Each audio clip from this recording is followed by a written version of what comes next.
again. Your friendly neighborhood host, JT Wheatley, back for another episode of the History of Comic Books podcast. This time with part 2 of the life of Joe Kubert, Comic Books Rock. When we last left off, Joe Kubert's both professional and personal life was looking up with getting steady comic books work, along with meeting Muriel Fulkerson, his future wife. But then, inadvertently, he was drafted in the Army. On September of 1950, Joe Kubert reported to Fort Dix for 8 weeks of basic training in the U.S. Army's 9th Infantry, though he still dated Muriel during this time, who had returned to Ryder College for her senior year. It helped that Ryder was in Trenton, just 30-minute drive from Fort Dix, and Muriel even claimed Joe sometimes went AWOL to see her. Like many Army recruits, Joe Kubert found himself meeting people from all over the country, though it did result in his only anti-Semitic incident of his life, in which he noticed a fellow recruit taunting someone else for being Jewish. Kubert stepped in, stating he was also Jewish, and the incident ended. Upon completion of his training, Kubert was assigned to the Special Services due to his artistic talents, where he did the New Recruit comic strip in the Fort Dix Poster newspaper, while also painting equipment. As a result, he avoided the Korean War, with his comic book skills probably saving his life, and was able to do comics work like Jesse James for Avon from April to August of 1951 as well. It was also in the service that he met Bob Bean at the sign shop, where he did sign painting, posters, and other artwork for the Army. Joe Kubert was equally impressed by Bob Bean's art ability and even encouraged him to do a comic strip. This led to Bean getting word at St. John's Publishing, along with developing a lifelong friendship. On July 8, 1951, Joe Kubert and Muriel were married at Clinton Manor in New York, New Jersey, with Howie Post and Carmen Infantino serving as ushers. Joe's sister Eva was a bridesmaid, and their youngest sister Sheila, who was just 5 at the time, served as a flower girl. The newlyweds honeymooned in Hollywood, Florida, and then moved into the top floor of a two-family home in Princeton, New Jersey, near Fort Dix, so he can commute every day. During this time, Kubert's comic book work expanded to horror, working on Avon's Witchcraft, Strange Worlds, and Eerie, welcoming the work as he now had a new wife to support. This was part of the larger horror craze in comic books in the early 1950s, and even Kubert worked with his old high school friend Alvin Hollingsworth Jr. before he had moved on to fine arts and working as a college professor. Still in the service, Joe Kubert was sent to Germany for a 6-month tour as part of his 2-year enlistment. A 6-month overseas tour was always required for enlistments at the time, but most were sent to Korea since we were at war. However, the officer in charge offered him a post in Germany instead, which Kubert instantly took. Overseas, Kubert continued doing work for the Special Services, this time for the Constabulary Force, which was charged with transitioning Germany from war to peacetime. Steve Ditko, the future co-creator of Spider-Man Doctor Strange, also served in Germany in a similar manner, though the two comic book greats never crossed paths. He still managed to find time for comics work with DC and Avon, such as Eerie No. 9, in which he signed Joe Kubert and Sophenfein, Germany. Kubert did have time to see Germany, which he noticed was so small compared to the United States, along with observing the post-war wreckage with the effects of the Holocaust. It would be an experience that Kubert would never forget, and this viewing of the darker side of humanity would eventually influence his later comics work. Also, while in Germany, Kubert learned about 3D photography, which gave him an idea for comics work in the future. After this tour was up, he returned to produce books for St. John's with Norman Maurer, and even ate at Mo Howard's house, Norman Maurer's father-in-law, but also Mo of the Three Stooges.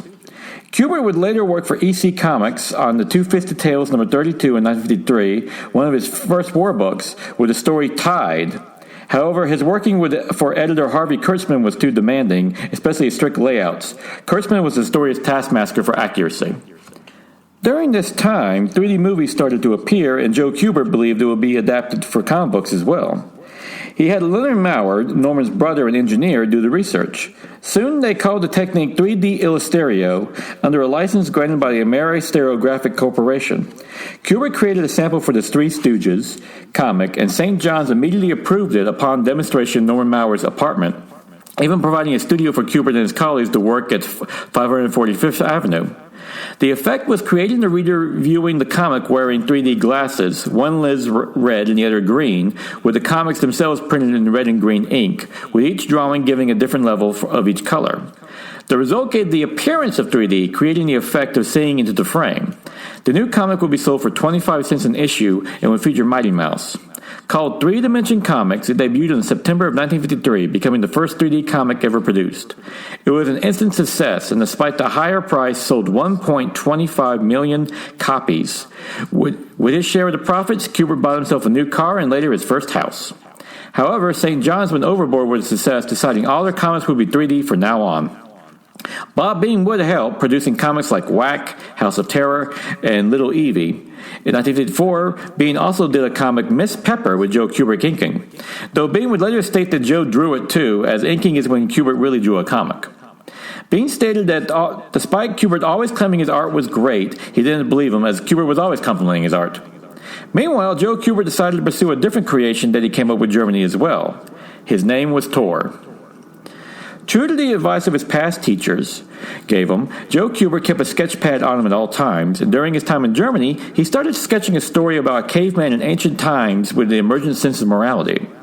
He went through several names, from Rog, Torka, and Kor, before finally settling on Tor. Looking to create a new original story, Joe Kubert used his inspiration of dinosaurs and Tarzan for his new work, about an ancient human surviving among the dinosaurs. Originally, Thor's first comic was called 1 Million Years Ago, but Kubert would claim he had nothing to do with the film 1 Million BC, though it does bear resemblance. For Thor, he would be a combination of brains and brawn, and the first to hit the newsstands on September of 1953, with Norman Maurer and Joe Kubert introducing the story themselves in the inside cover. He would ultimately produce 12 stories over 6 issues, with Kubert doing most of the work himself. 2 of the issues were even done in 3D as part of the St. John's larger 3D line of comic books. The stories also allowed Kubert to ponder his own belief in good and evil, especially after witnessing the aftermath of the Holocaust in Germany. The name Thor itself is derived from the Old English meaning high pile of rocks. With Thor, who was supposed to represent man's first step from being an animal, Kubert used him to explore humanity's developing morality and showing that man could be his own worst enemy. With his new financial success, Joe and Muriel moved to Parsippany, New Jersey, on 9 Redgate Road into a new home with 3 bedrooms, 2-car garage, and a studio basement so Kubert could work at home. Joe even paid extra for a big yard, having always wanted one, having grown up in the city. However, he would regret it, stating that he hated mowing. "You and me mow, Mr. Kubert." The new house came just in time, as Muriel gave birth to their first child, David, in 1953, just before he moved in. Thanks to Kubert's steady paycheck, Muriel was able to stay a full-time homemaker, and while he would never be rich like some of his other contemporaries, Kubert was always financially secure. There were also advantages to being a freelance artist, as Kubert could work at home and even take his work with him, such as when the family went on vacation. Joe Kubert would then try another venture in his professional life with Norman Maurer, starting a comic book illustration course, based on the belief that anyone can learn to draw, along with passing on his own comic book knowledge, as others did for him. He and Maurer managed to put together an 18-page first lesson, which gave lessons on how to draw human heads and faces, along with use of different kinds of paper. The back cover even hinted at future subjects, such as male figure drawing, penciling comic strips, and inking. However, things in the 3D comics got complicated, resulting in a premature end to this venture. It started when Bill Gaines, the head of EC Comics, sued St. John's over the 3D Illustrario, claiming patent infringement when he bought a 1936 process from Freeman H. Owens for a few $100. Gaines even claimed to have a tape proving that Joe Kubert and Norman Maurer stole the process out of the patent office, and the resulting controversy led to Harvey Kurtzman and Bill Elder to resign from EC when it got so bad. When it finally went to trial, Judge Leibowitz had the case thrown out, commenting that Gaines's claims led like a Mad Magazine story, EC's premier humor book. The downside of this court victory, though, was that 3D Illustrario would only be licensed to St. John's, outside of any other comic book publisher. The feud with EC persisted, though, and got so bad that Al Feinstein pulled a fake gun on Joe Kubert at John Severin's bachelor party, firing blanks. Kubert's eyes nearly popped out of his head, and Bill Elder fell over in his chair, but all resulted in laughter over the prank. However, all this would be mute when the 3D market collapsed from it being flooded, similar to 3D movies today. Even worse, Archie St. John overdosed on August 12, 1955 from sleeping pills, with St. John's leaving the comic book business altogether in 1958. Norman Maurer would leave comics as well, moving back to California, choosing instead to work for his father-in-law, Mo Howard, of the Three Stooges fame. This led to an end of his and Joe Kubert's correspondence school, and also Thor, whose sales were not that great to begin with. All this was part of a larger collapse of the comic book industry in the 1950s, tied also in with the release of the Seduction of Innocence book by Frederick Warburton and the Senate Subcommittee on Juvenile Delinquency, which blamed comic books for youth crime.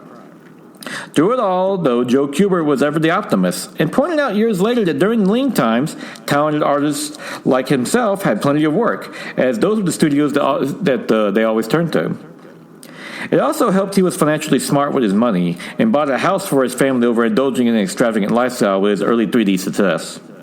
Plus, St. John's collapse did force Joe Kubert to start looking to other publishers for work, which would eventually lead to his career in exciting new directions.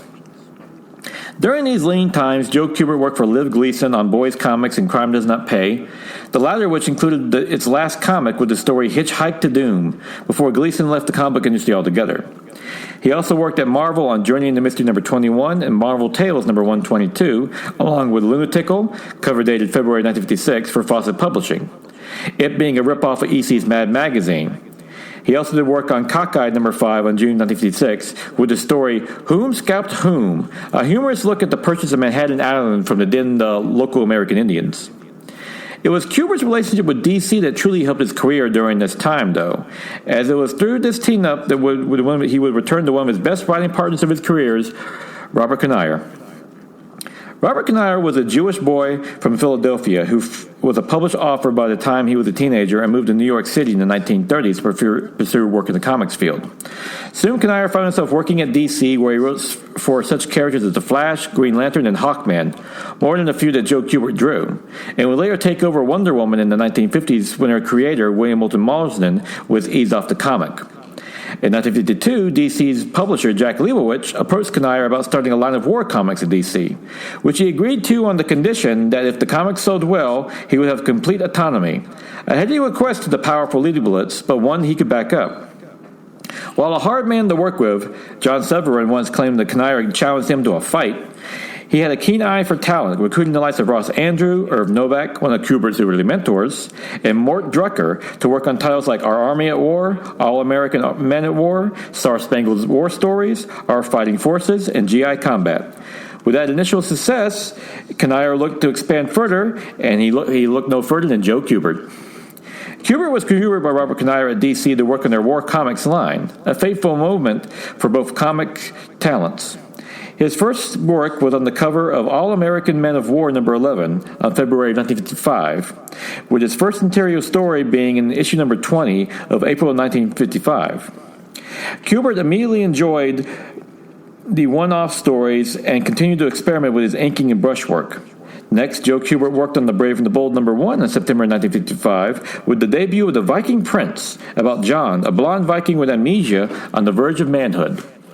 The story was exciting but suffered from being crammed into an 8-page story, having to share both Brave and the Bold with the Golden Gladiator and the Silent Knight. Fortunately, Kanigher figured out this problem, and by Brave and the Bold number 16, February-March of 1958, it was down to just 2 stories, Viking Prince and the Silent Knight, with Kubert providing the pencils for the Viking Prince in a now 13-page story. Titled The Viking and the Mermaid, written by Bob Haney.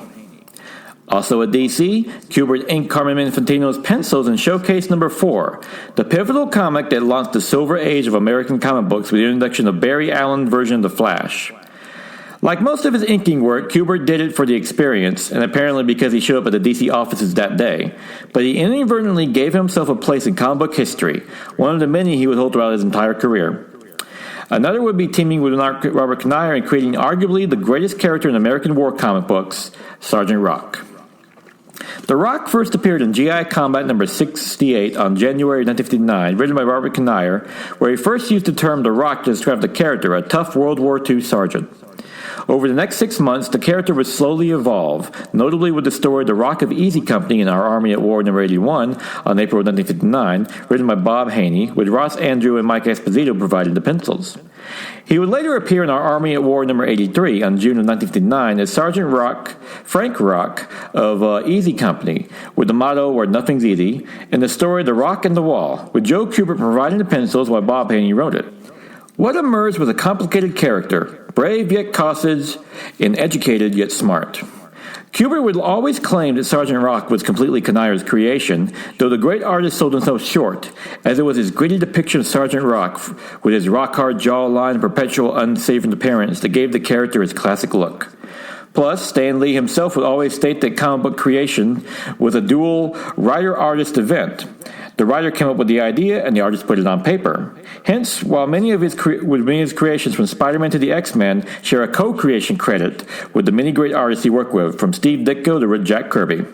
Thus, despite Joe Kubert's protests, Sergeant Rock is very much a co-creation of him and Robert Kanigher, and it's doubtful the character would have succeeded without his art style. Sergeant Rock's easy company will be rounded out by numerous other characters, with Bulldozer, Ice Cream, Soldier, Wildman, Little Sir Shot, and Junior, and would evolve into one of the great war comics. In addition, Robert Kanigher would use Sergeant Rock to tell war stories and explore more adult themes, something that appealed to Joe Kubert as well, which made him push his art even further.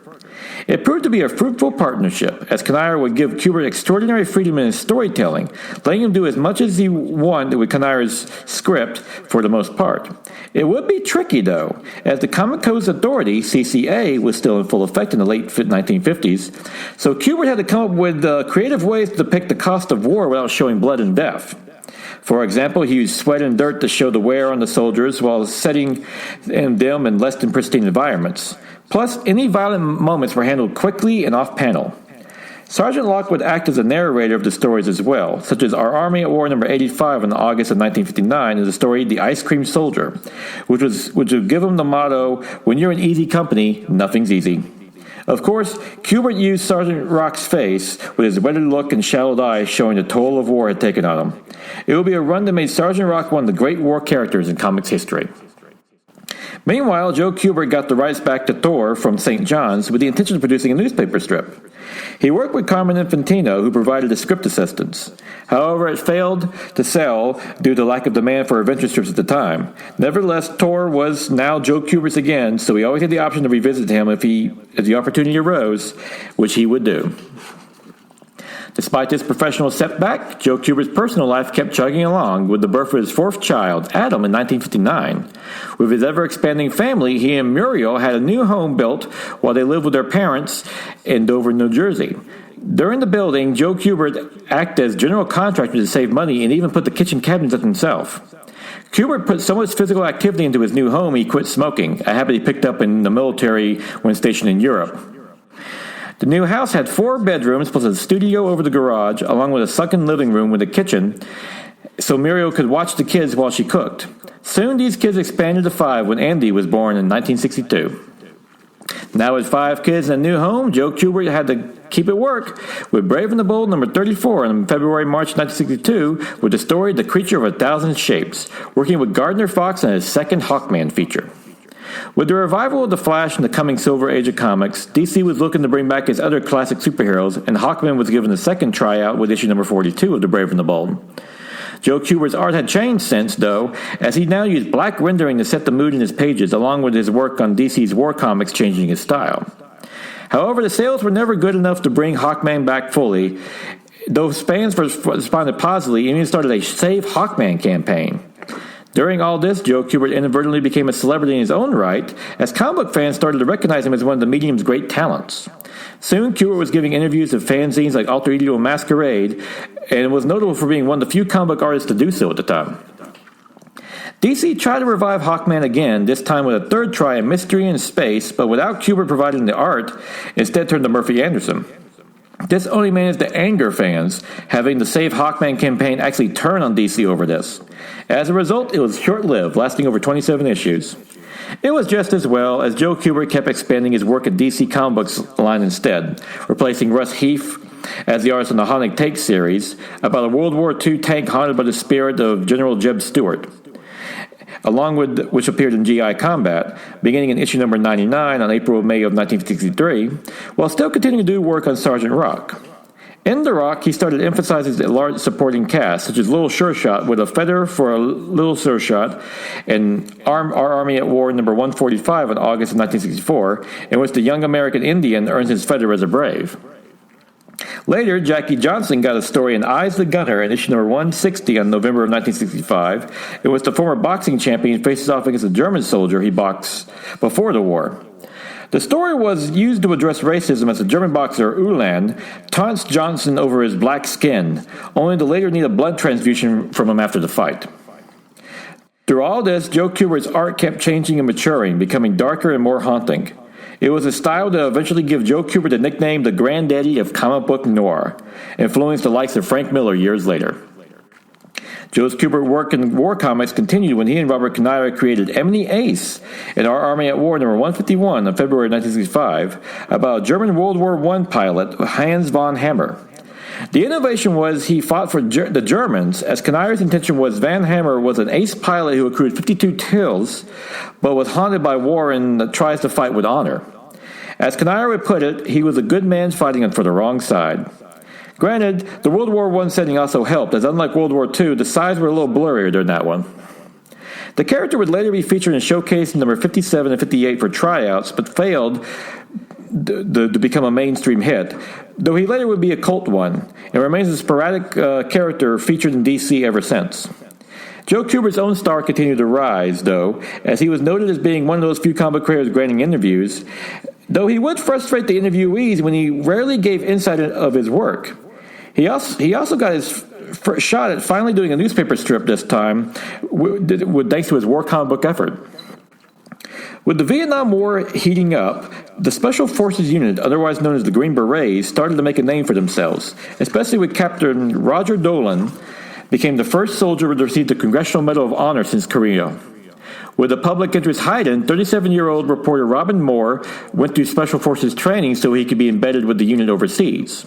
It would lead to his best-selling book, The Green Berets, published in April of 1965. From its success, the idea of a comic strip was made, and Joe Kubert was offered the job as artist. Jerry Cap, the brother of Al Cap, the creator of the legendary strip Little Abner, would be tasked to ghostwrite for Robin Moore on the strip, originally approaching Neil Adams, who turned him down but did recommend Kubert for the job as artist. For the research, Joe Kubert visited the Special Warfare Center in Fort Bragg, North Carolina, where he realized just how authentic Robert Moore's original book was. Being an Army veteran himself, Kubert made a point to be just as respectful to their story, doing 72 initial strips beginning on September 20th, 1965 as a test run, while the song Ballad of the Green Berets by Robin Moore and Sergeant Barry Sadler hit the charts. Eventually, the new series, Tales of the Green Berets, will be launched on April 4th, 1966, starring Chris Tower, Robin Moore's alter ego, and Sergeant Champ Benton, and was originally in support of the Vietnam War. Kubert still did his work at DC, but found the daily grind of the strip restrictive, being more true accounts over character work. So he hired John Costanza as letterer to help with the workload. However, as the strip went on, it would be criticized for being pro-war, even after the Green Berets movie starring John Wayne came out in 1968. Kubert did get a chance to visit the set and meet the legendary actor. Eventually, Joe Kubert would leave the Tales of the Green Berets on January 10, 1968, over his right-wing veering in politics, when he felt it should be apolitical with a more romantic adventure bent. Much of it was due to Jerry Cap's writing, which Kubert objected to. He would be replaced by Joe Soldado, with inks by Joe Gallela, but the series would end soon after, on July 21, 1968. The loss of the strip wouldn't slow Joe Kubert down, though, as Carmen Infantino, now editorial director of DC, offered him the job of editing on Sergeant Rock and Our Army of War, along with other comics. It would lead to Kubert being DC's director of publications, which he served from 1967 to 1976. Kubert agreed on the condition he could work 3 days at the home a week. It wasn't just so Kubert could stay with his family, but eliminating the hour commute to DC offices gave him more time on the drawing board, while an assistant manned the fort back at DC. The editing job was also to replace Robert Kanigher, Kubert's former boss on the war comic book line, who had a mental breakdown from work stress. However, Kubert would bring back Robert Kanigher as chief writer once he was better, showing his independence along with loyalty to an old friend. As editor, he replaced the War That Time Forgot stories with Enemy Ace, who now had a new arch enemy in the Hangman, along with a love interest, Greta. Neil Adams even penciled a story with Kubert inking, with Death Takes No Holiday in issue number 144 in April of 1969. By 1969, a DC special was made devoted to Joe Kubert, called The Secret Lives of Joe Kubert, where he showed his family in a pencil portrait by himself and a past work like Sergeant Rock and the Viking Prince. Meanwhile, Kubert started to push his storytelling further, such as Stop the War, I Want to Get Off in Sergeant Rock number 196 on August 1968, which had Rock cracking under the pressure of constant war, which served as a commentary in the Vietnam War. Later, in Stone Age War, in issue number 220 on June of 1970, it told a prehistoric story showing humanity was always been at war, with Kubert's pencils showing off his past work of Thor. Joe Kubert and Robert Kanigher would expand their war stories even further when they introduced the Unknown Soldier in Star Spangled War Stories in issue number 151, and the story They Came from Shangri-La.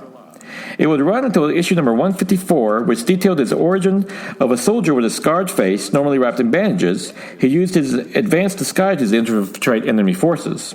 Later, Kubert did a 3-issue tryout with Firehair in Showcase, a Western comic with Carmen Infantino about a white boy raised by a Blackfoot tribe getting his name for his red hair.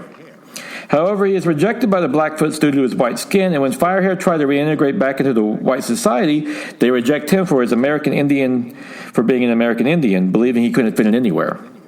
He finally gets his mission when a shaman, Evening Star, telling him to find a place where man is not judged by the color of his skin or dress. Unfortunately, the series didn't sell well enough to warrant more, but Firehair remains a little-known gem in Joe Kubert's long career. Continuing as editor, Joe Kubert finally did the final issues in the classic Tomahawk series at DC about the fictional Revolutionary War hero, while in his regular war books he added his motto, Make War No More, a circular stamp at the end of his war stories.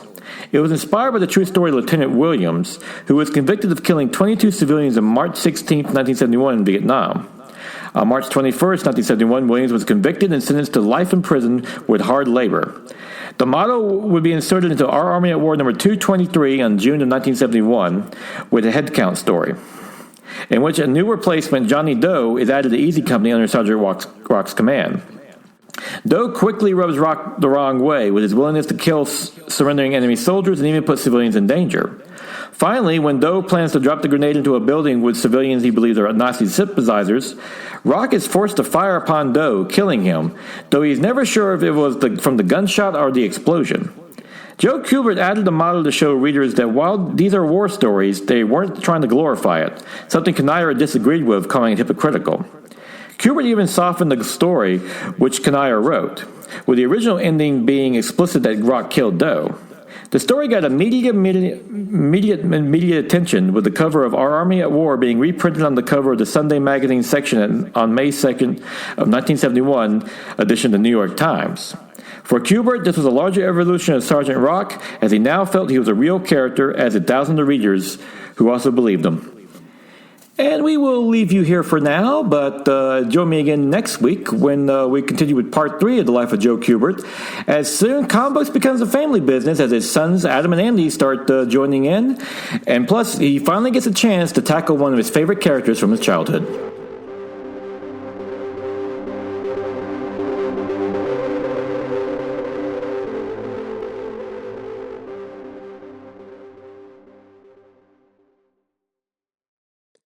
And now it is August 7th, 2025, time for the favorite comic book of the week. All New Venom, number 9, by Al Ewing and Carlos Gomez, which is a great issue that closes out the first arc of this series, along with, finally having MJ do something she's been meant to do for a very long time. Al Ewing has been writing a really fun book from the beginning, but unfortunately, due to a certain character in this book, I have been protesting it personally, though by all accounts it has been a fun book, and of course, great art by Carlos Gomez. However, something happened in this book with MJ that sure to make a lot of people cheer. It's been overdue for a very long time. Those who follow this podcast know exactly what I'm talking about. Great fun. It honestly, once you actually get the chance to read it, very much worth checking out, especially for Gomez's art, which is his great cartoony style, very action-packed, but also a gorgeous MJ and a very cool Venom as well. And I've enjoyed Gomez's art for a long time now. His Exterminators with Leo Williams a few years back is easily one of the best miniseries to come out of the Krakoa era, highly recommended. But this series is, now that a certain character looks to be out in the heave-ho, very worth picking up. And with that, we will conclude with this second part of the life of the great Joe Kubert. Join me again next week for the third part of the archive edition. Until then, go and enjoy yourself in a comic book, and definitely check out All New Venom now, because they're finally getting rid of one of the worst characters in comics, and it couldn't be too soon.